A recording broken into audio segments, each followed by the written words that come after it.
ആസ്ട്ര ക്രിക്കറ്റിൻ്റെ പുതിയൊരു വീഡിയോയിലേക്ക് എല്ലാവർക്കും സ്വാഗതം. ഈ മാസം നടക്കാനിരിക്കുന്ന ICC ചാമ്പ്യൻസ് ട്രോഫിക്കൊരുങ്ങുന്ന ടീം ഇന്ത്യയുടെ 15-അംഗ സ്ക്വാഡ് കുറച്ച് ദിവസങ്ങൾക്ക് മുമ്പ് തന്നെ പ്രഖ്യാപിച്ചിരുന്നു. ടീമിനെ നയിക്കുന്നത് നിലവിലെ ഏകദിന ടീമിൻ്റെ ക്യാപ്റ്റനായ രോഹിത് ശർമ്മ തന്നെയാണ്. എന്നാൽ തുടർച്ചയായി ബാറ്റിംഗിൽ വളരെ മോശം പ്രകടനം നടത്തുന്ന രോഹിത് ശർമ്മയ്ക്ക് ചാമ്പ്യൻസ് ട്രോഫി വളരെ നിർണായകമാണ്.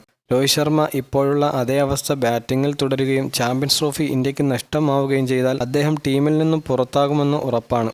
രോഹിത്തിൻ്റെ ബാറ്റിങ്ങിനെ ചൊല്ലി ഒരുപാട് വിമർശനങ്ങളാണിപ്പോൾ പല ഭാഗത്തു നിന്നും വന്നുകൊണ്ടിരിക്കുന്നത്. രോഹിത് ശർമ്മ നായകസ്ഥാനം ഒഴിയണമെന്ന് പറഞ്ഞു പല പ്രമുഖരും ഇതിനോടകം തന്നെ രംഗത്ത് വന്നിട്ടുണ്ടായിരുന്നു. രോഹിത് നായകനായി ടീമിലുണ്ടായിരിക്കെ പല സൂപ്പർ താരങ്ങൾക്കും യുവതാരങ്ങൾക്കും ടീമിൽ സ്ഥാനം ലഭിക്കുകയില്ല എന്നൊരു ആരോപണം കൂടി പല ഭാഗത്തു നിന്നും ഉയരുന്നുണ്ട്. പലരുടെയും കരിയർ നശിപ്പിക്കാനാണ് അദ്ദേഹം ശ്രമിക്കുന്നതെന്ന് രോഹിത്തിനെതിരെ രൂക്ഷമായ വിമർശനങ്ങളും പലരും ഉന്നയിക്കുന്നുണ്ട്. എന്നാൽ തൻ്റെ വിരമിക്കലിനെ കുറിച്ച് രോഹിത് ശർമ്മ നിലപാട് ഇപ്പോൾ അതിനെപ്പറ്റി ആലോചിക്കുന്നില്ല എന്നാണ് അദ്ദേഹം ആവർത്തിച്ചു കൊണ്ടിരിക്കുന്നത്. ഇതേ ചോദ്യം പല പ്രസ് കോൺഫറൻസിലും ഉന്നയിക്കുകയുണ്ടായപ്പോഴും ഇതേ മറുപടിയാണ് അദ്ദേഹം അവർക്ക് നൽകിയതും. ICC ചാമ്പ്യൻസ് ട്രോഫിയിലും അദ്ദേഹം ഫ്ലോപ്പായാൽ ടീമിൽ നിന്ന് തന്നെ പുറത്താകുമെന്നാണ് റിപ്പോർട്ടുകൾ. എന്നാൽ രോഹിത് ശർമ്മ വിരമിച്ചാൽ പകരം ഇന്ത്യയുടെ നായകൻ ആരാകുമെന്നാണ് ഇപ്പോൾ ആരാധകർ ഉറ്റുനോക്കുന്നത്. ഇപ്പോൾ നടക്കുന്ന ഇംഗ്ലണ്ടിനെതിരെയുള്ള സീരീസിൽ വൈസ് ക്യാപ്റ്റനായി തിരഞ്ഞെടുക്കപ്പെട്ട ശുഭ്മാൻ ഗിൽ രോഹിത് ശർമ്മയുടെ വിരമിക്കലോടുകൂടെ ഇന്ത്യയുടെ ഏകദിന ടീമിന്റെ നായകനായേക്കും എന്നായിരുന്നു സൂചനകൾ.